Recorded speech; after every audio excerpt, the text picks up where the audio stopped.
You are listening to the Snocross podcast, presented by Amsoil. All right, welcome to the Snocross podcast presented by Amsoil. Get free shipping now through April 15th when you use promo code FREESHIP SNOX at checkout. That's FREESHIP SNOX at checkout. Joining us today is the big, strong Canadian himself, Tim Tremblay. How you doing, Tim? I'm good, thank you. You guys? Pretty well. Yeah, pretty well, Tim. Better now that we're talking to you. Isn't it crazy in your country, you guys? It's beautiful weather, but man, this whole virus thing is just really taking over. How about up by you? Yeah, it's crazy here. We can't travel anymore. Like, we're stuck. All the towns around the lakes were like all shut down, and we can't travel to Quebec or Montreal anymore. There's like a police cop, and if you're not from Quebec or Montreal, then you can't go. They're checking your driver license, and if your address is not the way you're going, then you're going back. Oh, wow, that's crazy. They're starting to get more strict like that down here too, but hopefully it all gets figured out soon here, and we don't have to deal with this for that much longer. Yeah, hopefully. So what have you been up to? Well, of course, we know you've been working with Skidoo teams, and we'll talk about that, but what have you been up to since the season ended? For me, I was supposed to race a couple of races on a motocross team for Factory KTM. And then right after the season, I was in Florida training, and from what I heard, like, the races are canceled, so I came back home. I was training to do those races in April, but now everything's canceled until like June or July. Mm-hmm. So basically I went back home, and I was stuck in my house for 40 days straight without going outside. So my mom had to go grocery shopping for me, and so it was a little bit of struggle there, but still a little bit of training every day.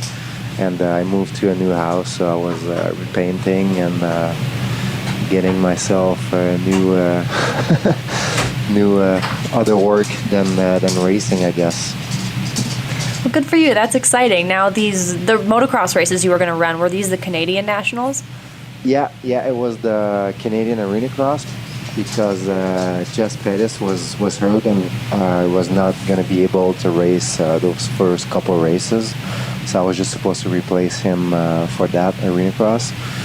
But now that everything's canceled, we don't even know. I'm supposed to do the O Series, like it was just like to replace a guy. But I might end up doing like a couple East Coast with my bike, but under the tent with these guys, and trying to have some fun. And I can't quit. It's too hard to quit. No doubt. Well, that's cool, man. Is this the first year or first recent years that you will be racing this, or did you race last summer too? Last summer I did a little bit of racing, more like provincial races. And the last time I did nationals, it was in 2017, I think.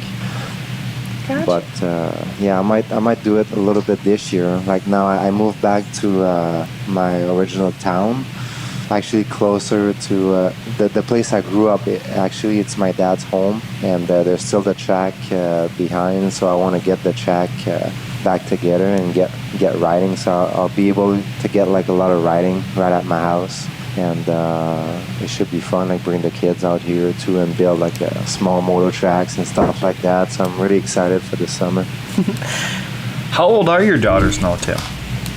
4 and 6. Actually, the youngest one's gonna turn like 5 in a couple days and night.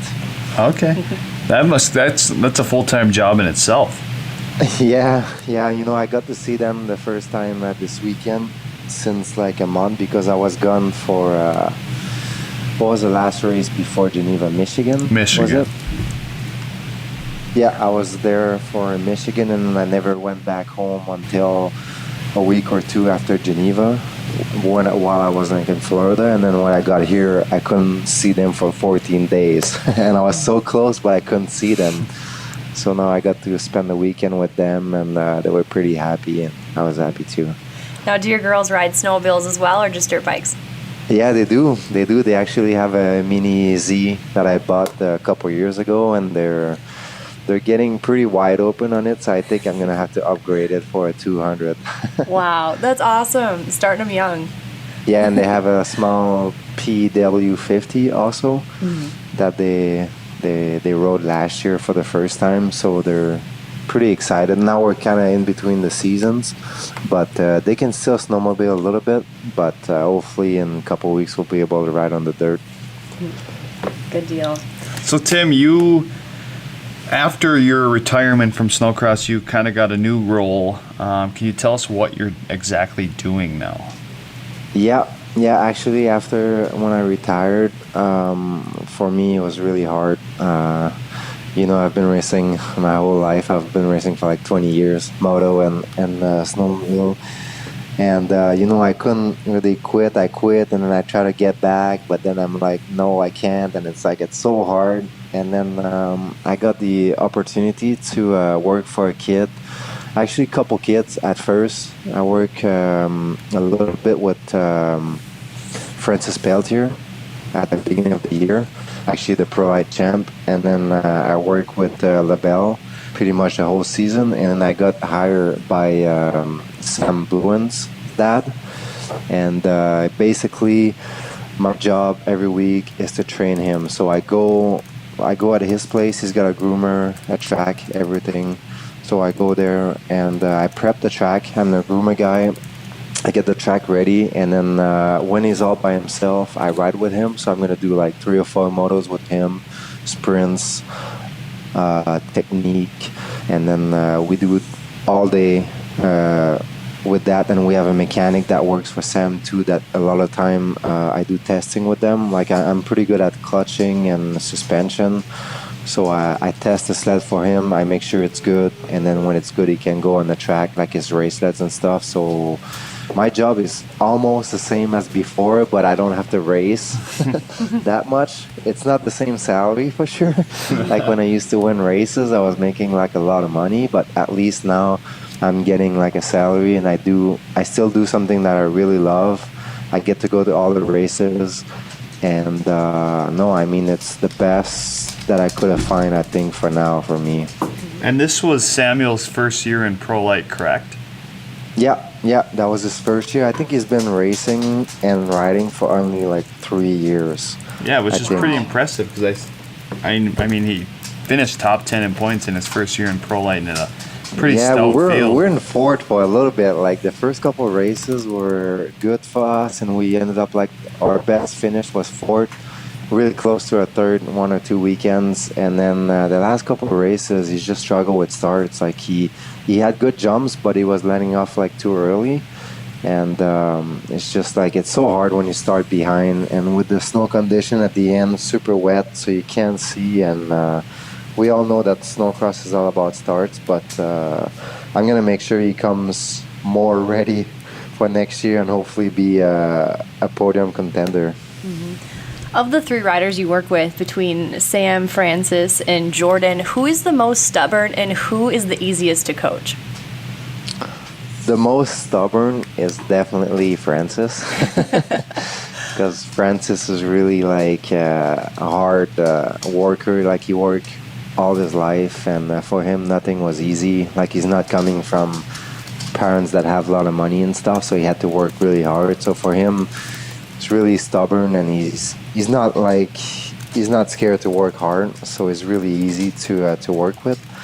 And I'm gonna say like LaBelle and Sam were pretty happy to work with them too. They have super good talents, and I would say LaBelle's got really like a lot of talents. Like you can tell like he's been riding a lot in his life, and super talent. Like I show him one thing once and he's doing it, or I'm about to say something and then he's doing it on the track. So for him, it's really more to get a schedule, to get some motos, and I think eating and stuff he's pretty good.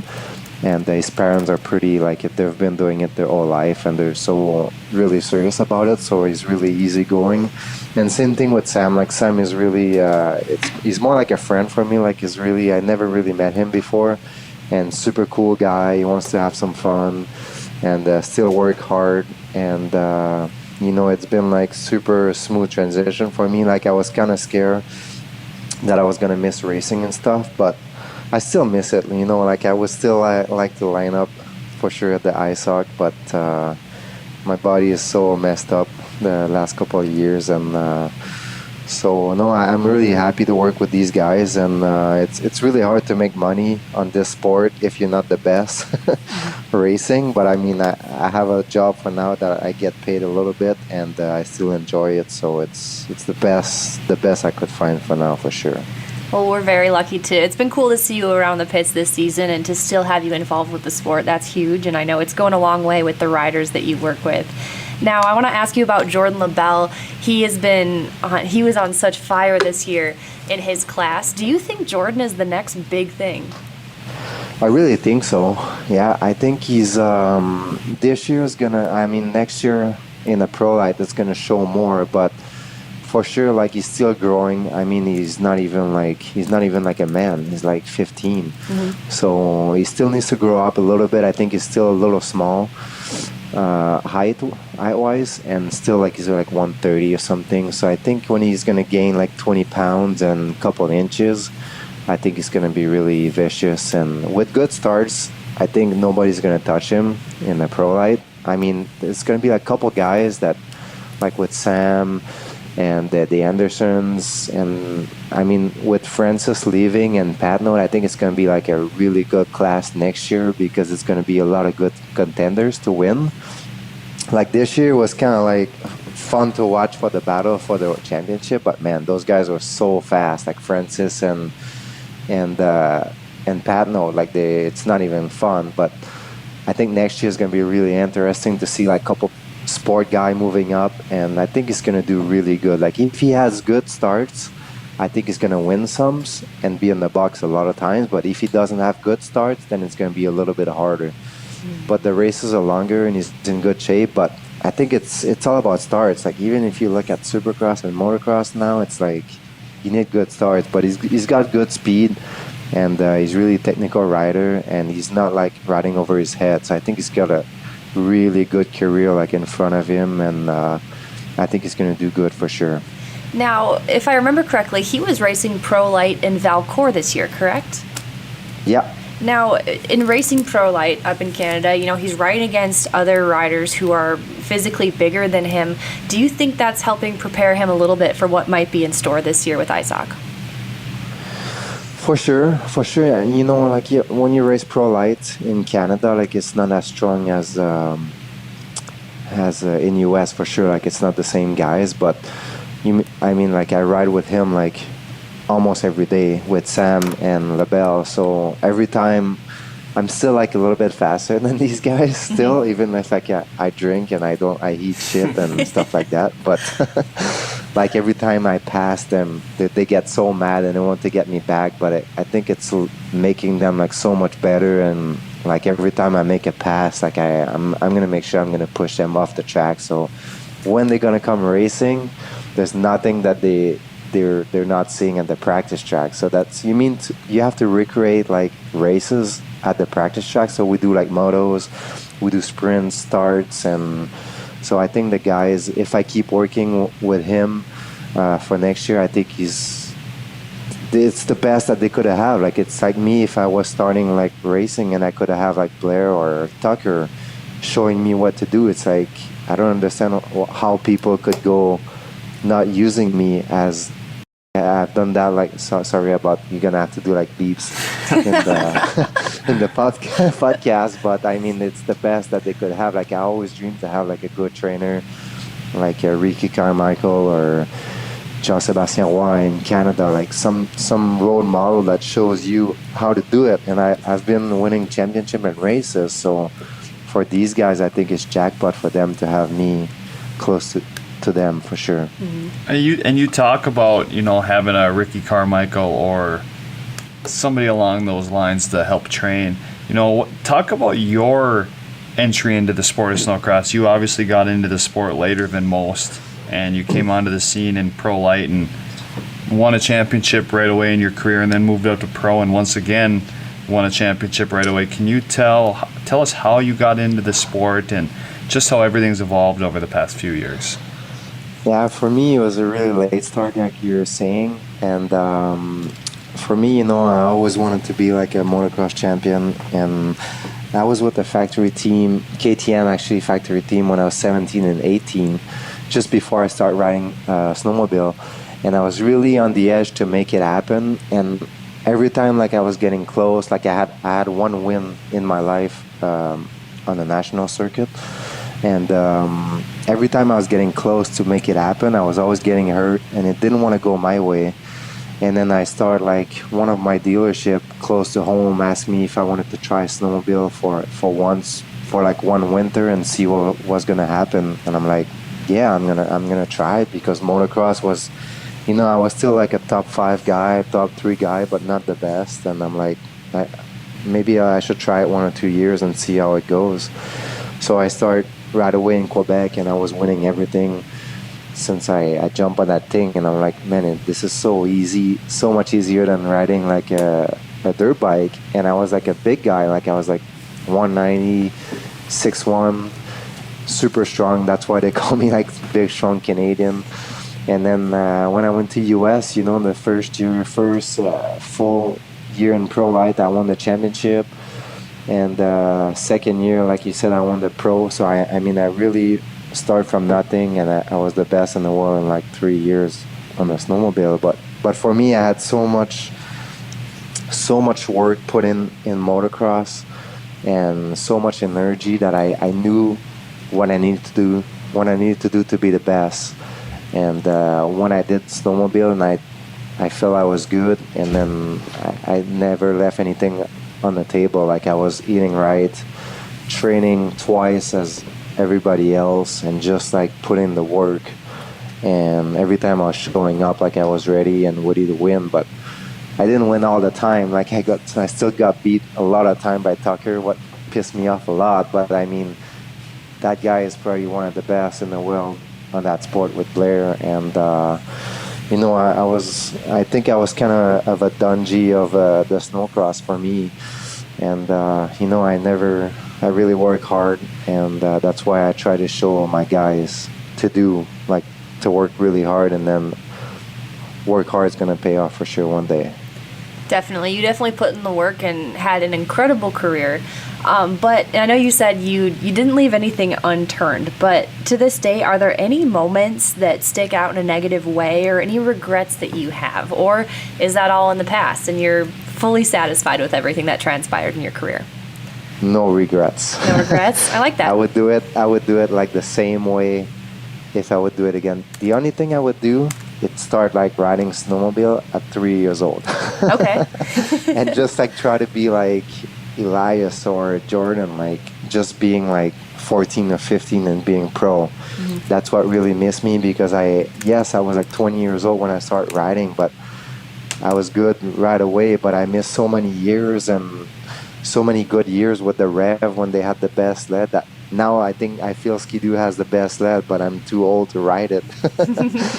And when Tucker retired, I was like, man, this is my chance to win the championship. And Elias was just like wide open and just not scared and beat me straight up. And I was just so mad to finish third that season. And for me, like, finishing second is the first loser, third is the second loser, and I like to win a lot, but I can take second and thirds, but man, I hate it. Yeah, understandable.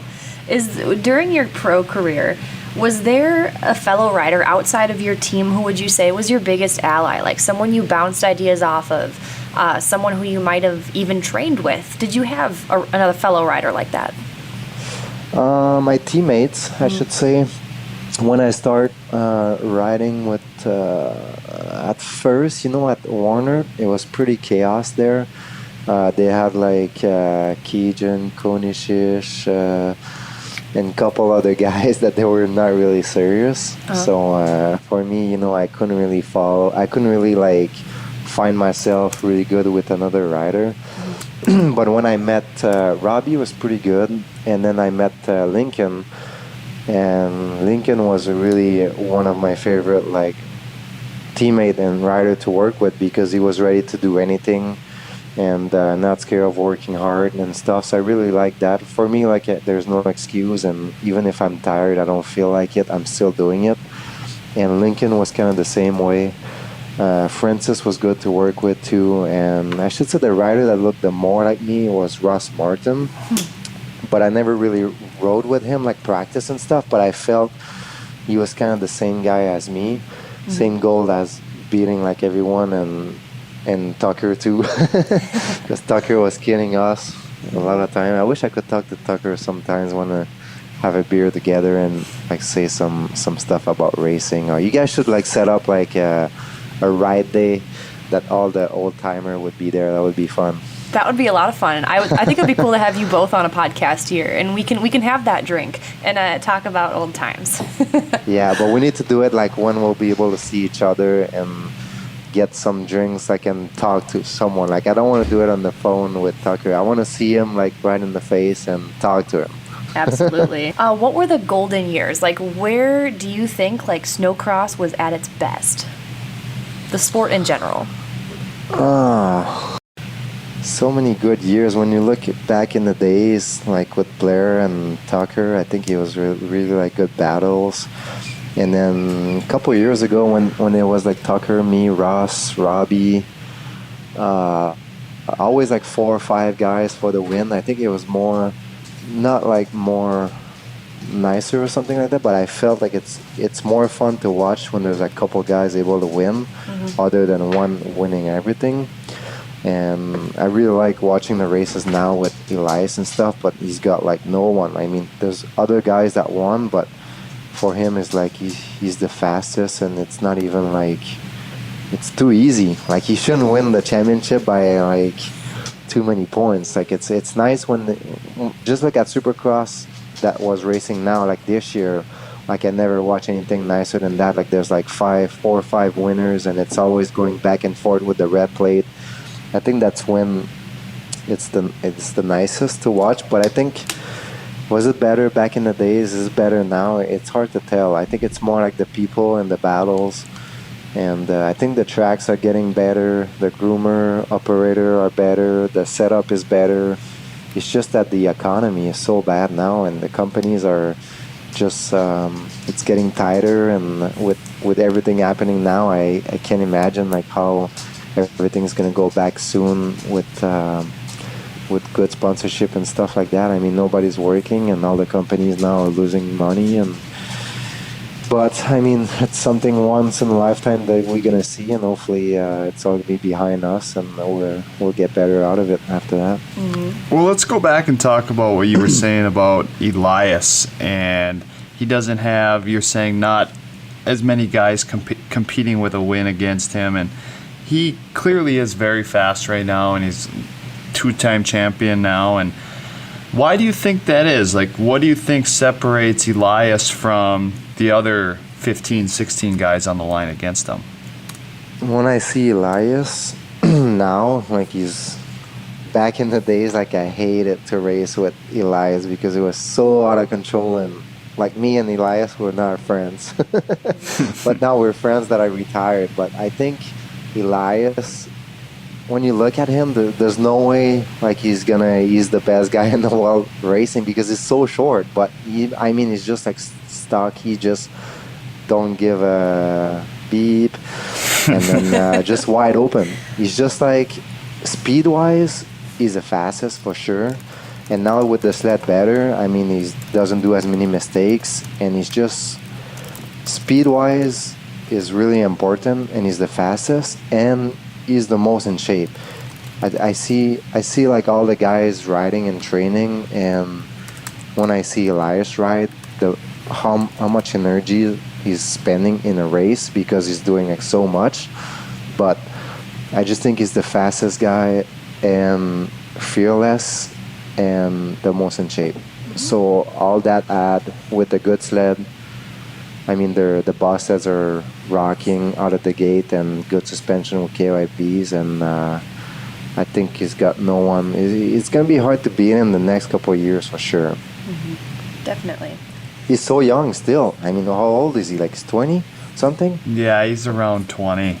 Shit, maybe I started 21. racing snowmobile. I was 20, and now he's already two-time champ. Yeah. He's got a good career in front of him for sure, and he deserves it too. Was good. Well, hey, it was great catching up with you, Tim Tremblay. Thank you so much for joining us here on the Snocross podcast presented by AMSOIL. We hope you can get back to racing moto soon, and we look forward to seeing you next winter. Yeah, thanks for calling me, and hopefully everything goes good for you guys this summer. Good luck, you big, strong Canadian. Thanks, Matthew. See you, Tim. Bye, Tim. You are listening to the Snocross podcast presented by AMSOIL.